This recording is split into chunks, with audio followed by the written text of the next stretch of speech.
Hi, I'm Femi. Okay, you're watching the stream. On today's show, COVID-19 pandemic and homelessness in America, one of the richest countries in the world. Now, I am sure that wherever you're watching in the world, you have your own stories and your own experiences about homelessness and COVID-19.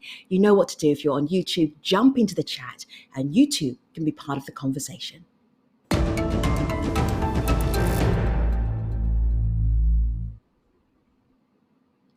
I'm going to say hello to this amazing panel, and they're going to introduce themselves to you. Dr. Cashel, great to have you. Tell everybody who you are. Nice to be here. My name is Margot Cushel, and I'm a physician and researcher at University of California, San Francisco, where I have devoted my career to trying to recognize that housing is the best medicine. And I, at UCSF, direct the UCSF Center for Vulnerable Populations. Margot, great to have you. Mark with an H. We have two Marks today. Doubly lucky. Mark with an H. Tell everybody who you are and what the H stands for. I'm Mark Horvath, and I'm the founder of Invisible People. 25 years ago, I lived homeless on the streets of Los Angeles, and now I run a nonprofit called Invisible People, where we focus on education, journalism, and advocacy to help end homelessness. We are going to see some of that incredible work in today's program. I forgot the dare, and this is my last COVID hair live stream. I'm getting it chopped tomorrow. Thank you. We feel so lucky. Thank you for saving the long hair for us. And she made me do it. Okay, this show's going to be trouble. We also have Mark with a D. Mark with a D. Tell everybody what the D stands for. Welcome to the stream. Thanks for having me. My name is Mark Jones. I am a psychiatric anthropologist, and I've spent the last 10 years really focused on the intersection of policy and anti-racism, trying to get the United States to finally not be racist. So I sleep real well. Great. Great to have you, everybody. All right, let me start with something that I remember seeing 3 months ago. So this is a headline here in the Guardian newspaper. So many newspapers picked it up. Las Vegas parking lot turned into homeless shelter with social distancing markers. You can see that this is an old headline, but this was the image that truly, truly shocked me. Look at this. Is this the way to treat people during a global pandemic? I was stunned, Margot. What are you seeing? Was this a solution for social distancing? It's crazy.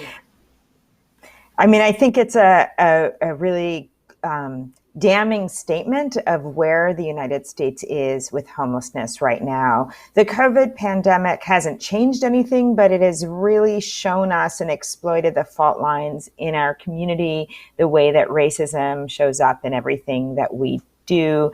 COVID has really been a crisis upon a crisis. It created this massive health crisis that placed people who are homeless at extremely high risk because they're living in crowded places. They don't have access to hygiene. We've seen terrible outbreaks in shelters.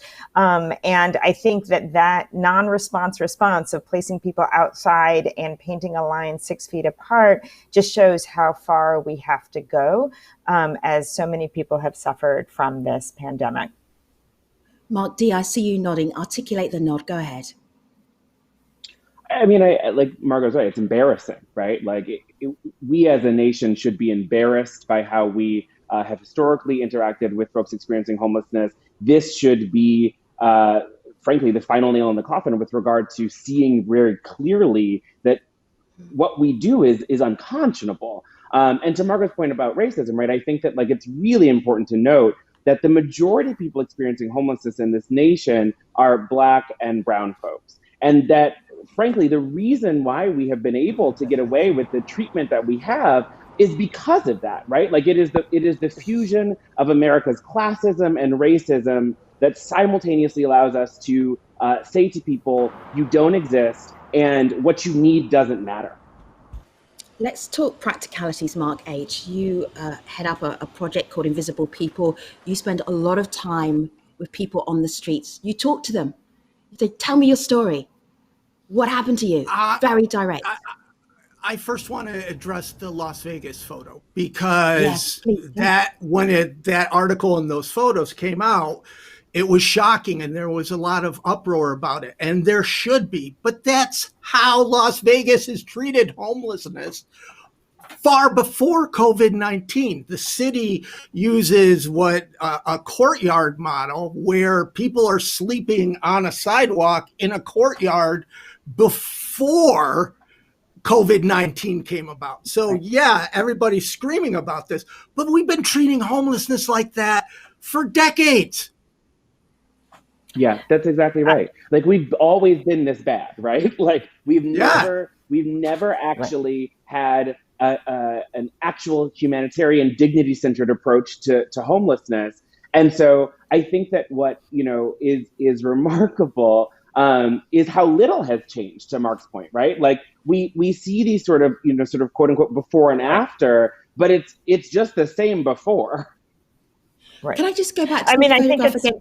As you're speaking, Margot, you carry on speaking. I'm just going to show this photograph again because each of one of those bundles, there's a person there. These are people. Margot, go ahead. Right. Go ahead.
Hello.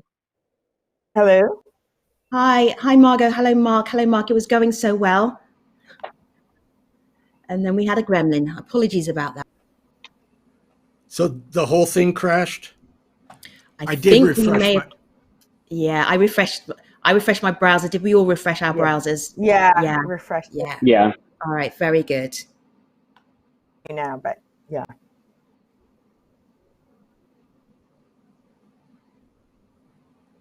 Yeah. All right. Okay, everybody, we're just going to pick up. Okay. So it wasn't just me. It wasn't just you, it was all of us. I always wonder that. I was like, am I just frozen? It is Margot, Yeah, Mark, and Mark. Are they going to carry on with the show without me? Because I said they didn't need me, so to do the show without me. All right. So just checking in with when we can start again, everybody. One second, and we're just going to pick up because it was that image again. I need to go back to. All right.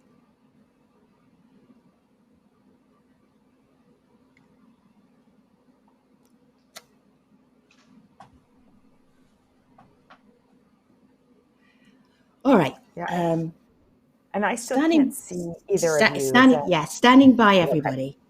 Okay. All right, standing by everybody. So just to refresh our memories, we were looking at this image from The Guardian. Mark revisited it. I wanted to pull it back up again because as you were speaking, it reminded me that every single one of those bundles were human beings. So here we go. Right. I mean, I think as Mark and Mark were saying, this Hold tight, Margot. Let me start first, and then I'll pull you back in again. Okay, great. Guess as you're speaking, I just want to pull back up this picture because as you're speaking, it becomes so clear that every single one of those bundles, these are human beings, these are people. Margot, what did you want to say? Go ahead. I think as Mark and Mark were saying that, the pandemic really has just amplified the problems that we've had with homelessness. It hasn't actually changed things. It's increased the danger dramatically, but the underlying problems have been there for a long time. I think a lot of people with the enormous racial disparities that we're seeing in who lives and who dies with COVID have suddenly become awakened to what we've always known and has always been true in this country. I mean, maybe what's different here is the painted lines, but unfortunately the overall reality isn't that different from what we've lived with in the United States for far too long. It's extraordinary that this is some news to some people who live in communities where there are homeless people, but they're, to your point, Mark H., invisible people. I want to show a page from your website of invisible people, the stories of homeless people from around the world, not just from the US. And you spoke to Brent not too long ago. Brent is a law clerk and he is living on the streets right now. He's looking for work right now. And he explained to you how keen he was not to be homeless and also the impact of COVID-19. Let's have a listen to Brent.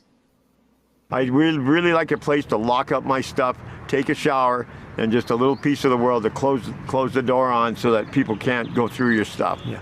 And COVID, you were telling me earlier, the COVID coronavirus, it closed all the bathrooms. You guys had no place to clean up or to go. It's hard to go to the bathroom out here as it is, but everybody has now shut the bathrooms down at all the fast food restaurants is really where you go to the supermarkets or service stations, and they're always closed. Even before COVID, they were always either under repair, not working, or whatever. It's very difficult to go to the restroom. You almost have to go onto a construction site and use one of those porta potties.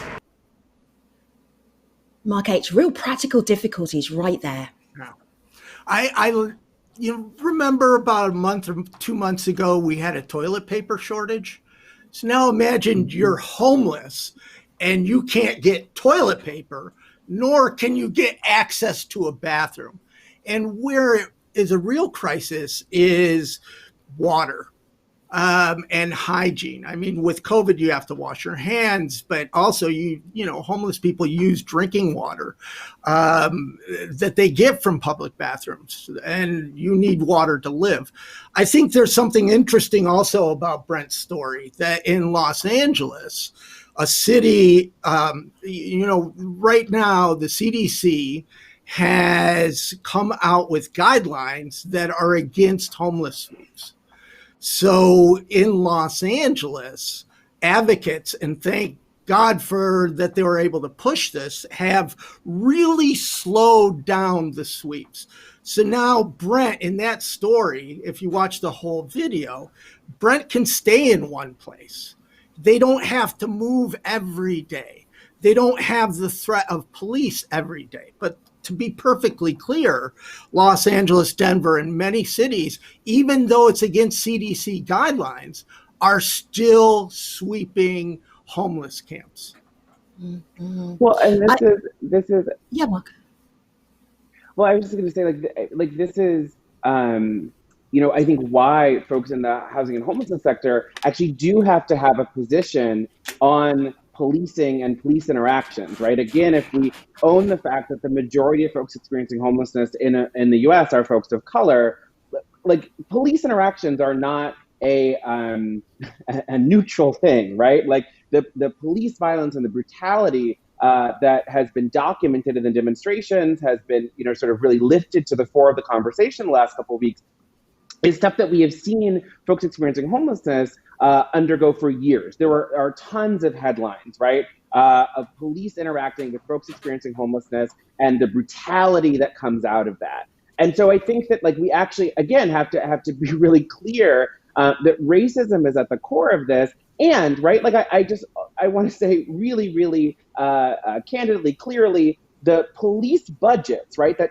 comprise 30 to 50% of municipal budgets, that's the money that could house people. And I'm sick of having conversations with mayors, my own mayor, right, Mayor Ginther in Columbus. I'm sick of these conversations of we don't have the money to provide the thing. We don't have the money to do the right thing. When 50% of your budget, we have 6 helicopters in Columbus, Ohio. Columbus, Ohio. Why do we need 6 helicopters? In Los Angeles, last year, $30 million was spent on homeless sweeps, 40 sweeps a day. Now, I get an email every day from Los Angeles advocates trying to predict and let other advocates and people that care know about the sweeps. Sweeps are still happening. $30 million a year. They're building bridge shelters at $2 million.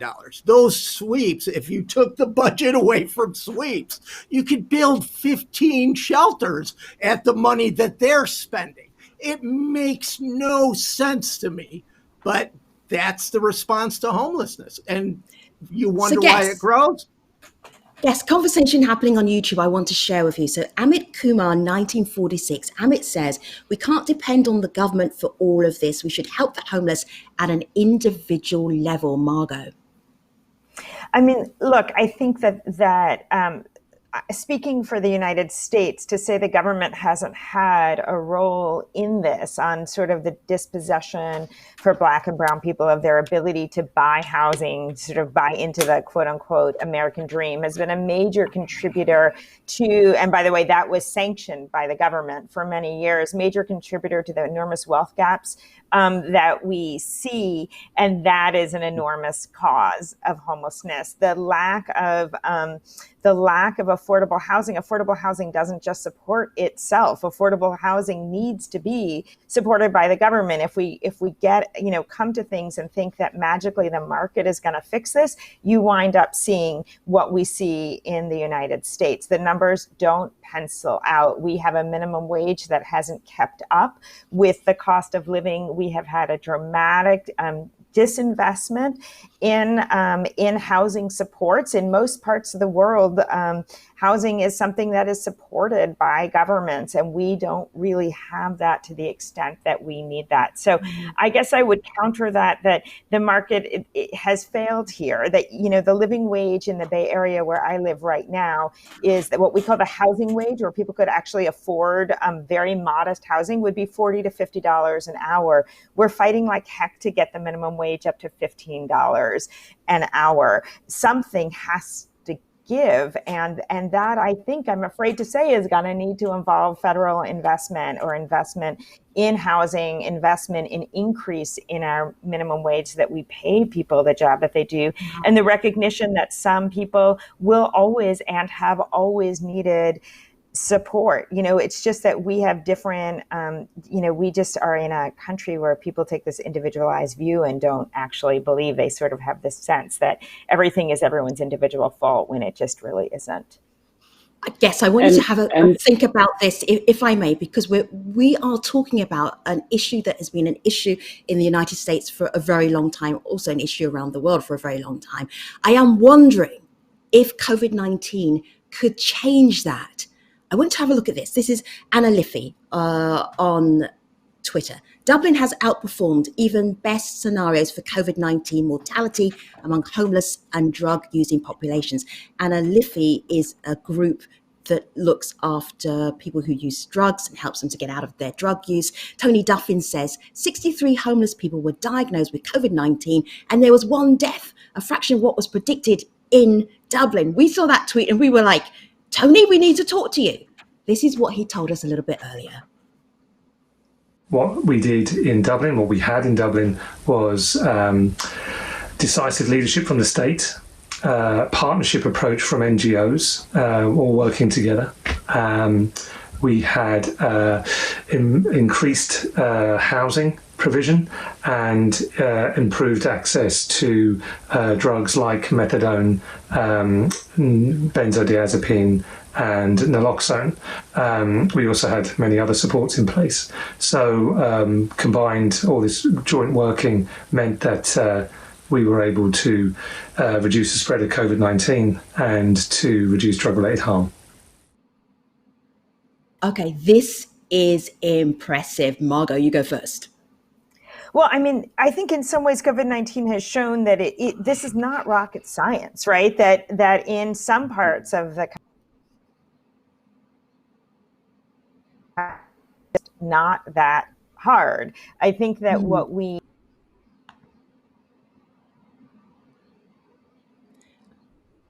Okay, so we've lost Margot just for a moment. We'll reconnect with her. Yeah. She just froze for a minute. Margot, you froze for a minute. Go ahead, pick up that. Yeah, I mean, again. I think what we've seen is that this is doable, right? This is not rocket science. There are, in fact, some parts of the country, I think of the state of Connecticut, that very quickly moved a large proportion of the people experiencing homelessness into hotels, which had suddenly become abandoned because of the loss of the tourism industry, and then moved many of those folks into permanent housing. We see in California, not as many, but a large number of people being moved into hotels, and we are doing things like showing that you can move people into housing. This idea that people don't want to be housed has never been true. I do fear, though, that we're facing an oncoming train. We have been successful in moving some people into hotels. We need to get them into permanent housing. But I just read this morning in the Washington Post that an estimated 44% of Latinx folks, renters in the country, and 41% of Black renters in the country are at high risk of eviction. And if we don't act quickly, all of our efforts to move people out of homelessness into housing are going to be overwhelmed by all of the new people who are going to fall into homelessness because of the economic collapse. But this is not rocket science. We know how to keep people safe. We've always known how to house people. We just need to do it. Yeah. That idea, Mark H., about moving people into hotels, that was a promise that the mayor of LA made. And it reminds me of a story that's on your Invisible People site. This is Devon here on the Visible People site. Can you just set it up? Because then I'm going to use a little clip from Devon to explain what he did. He took the mayor at his word. So what happened in LA? What did the mayor promise homeless people? And then we'll go to Devon. Well, Devon, I mean, this is one of the greatest examples of guerrilla advocacy. He is a homeless man living in a park in Los Angeles, and they created an entourage where he looked like a celebrity influencer. So there was somebody, Jed, who was playing the part of his manager and a girlfriend, and they went with their entourage into the Ritz-Carlton, and they said, we want to rent out this block of rooms, but we want to see them. So Mark, I'm going to leave a little bit for Devon to tell the story. So basically, the mayor said, we have got hotel rooms. We are going to give hotel rooms, our empty hotel rooms, to homeless people. And Devon took him up on his word. And here is Mark H. talking to Devon about what he did. Let's have a look. I went in and said, I'm a famous musician and I'm in town for a COVID benefit concert. Jed did that, and I had a bodyguard, I had a girlfriend with me, I had a stylist, and we had a group, and we had a woman guarding the door, an Asian woman guarding the police. And as I get in the room, I have my shades on, and I just said, actually, I'm not homeless. I'm not homeless. Wow. Actually, I'm not famous. Yeah. I'm homeless, and I live in Echo Park. Yeah. And I'm not leaving this hotel until Mayor Garcetti commandeers every room in this hotel for homeless people during a state of emergency. Yeah, and I want to, and I'm glad you transitioned this, because one thing COVID showed, that we can take action as a government and have impact. Prior to COVID, there was not a lot of urgency. All of a sudden, Governor Newsom is buying hotels to house people. That's amazing. So we can. They should have done it before, but we have to keep going. And if you look, advocates in LA have something. If you go to Project Room Key Tracker, they list daily, and in 33 days, there has been no change. Meaning right now, there's 3,601 rooms operational. There's 50,000 homeless people. They've only used 4,000 of them, and it's roadblocked. And I understand there's challenges feeding people. Why? I don't know. You would have to ask the city. You would have to. The city and the county has to push this to make it happen. And we know they can, because this actually started. But let's grow it. Let's get it so all the rooms are used, and then the people are placed into housing. I want to dip back into Mark D, and I want you to take this one. This is Facite non victimarium. If people and governments ignore homelessness during the best of times, to think they'll do something about it during a pandemic is delusional. Mark D, you run with this one. I have often been called delusional, so that's fine with me. I mean, look, I think that the bottom line is that we, particularly in this country, in the US, but I think frankly globally, are at a crossroads with regard to what is our focus. And to bring it back to what we talked about a little bit earlier, right? Like the US has operated for a long time out of this individualistic and particularistic notion, right? That like, it's just, I got to do it for me and everyone has to do it for themselves. But that's not the only way to live. And I think that one of the things that I think we're starting to see is that, to Mark Horvath's point, right? Like in this country, in this moment, we have to begin to pivot towards a housing justice agenda and an agenda that says like everyone gets housed, full stop. And I think that actually means, right, that we are doing more than ending homelessness when we say that we are about a housing justice agenda. Because to Margot's point, right, like we would then be talking about a livable wage. We're talking about like not having the anxiety, that month-to-month anxiety of like, I can't afford this, right? And if one thing goes wrong, that's it for me. And like we as a society, I think globally, have to begin to say it's unacceptable to continue to architect policy in a way that puts, by some estimates, 60%, right, of the population in a state of precarity almost every month. That actually is what we're talking about, right? We're not necessarily talking about like, oh, we have to end homelessness. We're talking about we have to end economic precarity for people who shouldn't have to live with that anxiety, and that actually encompasses everybody. Guess there's one more person I want to add their voice to this conversation. That's Peggy Bailey. Peggy Bailey is the Vice President for Housing Policy for the Centre on Budget and Policy Priorities. This is what she told us earlier. Whether acting at the federal, state, or local level, policymakers have to prioritize people with the fewest resources. Because whether they're directly impacted by the virus or not, this is the group that will feel the effects of the health and economic crisis for the longest. And we know that for people with low incomes, housing is their biggest bill. So targeting them for rental assistance, whether medium, short, or longer term assistance through a housing voucher makes all the sense in the world. It will help stabilize these families and ensure that they don't fall into homelessness or other bad outcomes. This sounds like good advice for any time, not just COVID-19 during a global pandemic. Margot, go ahead. I mean, absolutely. In the United States right now, it's very hard to qualify for housing assistance, but even amongst those who meet that difficult sort of barrier, only 1 in 4 households who qualify get it. It's like a lottery system that you can't even get entered into the lottery. And actually the true cost of fully funding those vouchers is not astronomical. I think it's estimated to be about $41 billion a year to fully fund those vouchers. We spend nearly that on homeless shelters. And frankly, if you go up and down the West Coast, most of the people experiencing homelessness can't even get a bed in a shelter. This is doable, but we just haven't had the policy energy around it. We know that if you give people housing vouchers, they are no longer homeless. And yes, we would need to work on the housing production side and some other things, but this is a doable thing. We just haven't had the energy to do it. And I think, what Mark Doan said was exactly right. I mean, the fact that that homelessness so disproportionately affects Black and brown folks. I mean, the Black community is at 3 to 4-fold increased risk of homelessness across the United States. This speaks a lot to who has political power, who gets to make the decisions, and why we haven't prioritized this.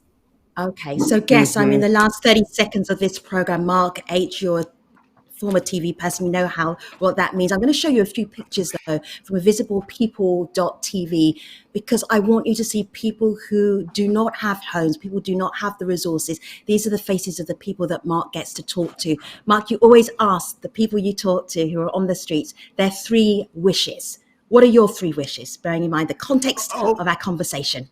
Go ahead. I'm just gonna go with one right now, and to wrap up is we have to start influencing change. The Black Lives Matter, the defund the police. To me, that's the American dream.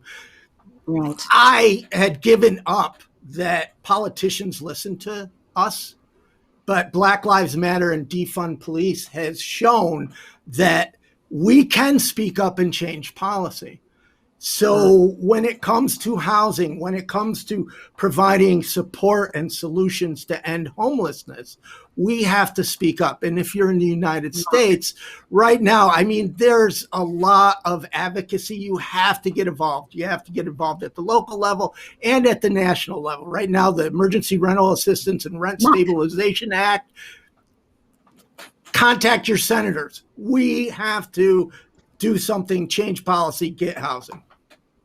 Using his platform while he has the chance. Mark, Margot, the 3Ms. Thank you so much for bringing your wisdom to the stream today. Really appreciate you. And thank you, YouTube, for being part of the conversation too. See you next time.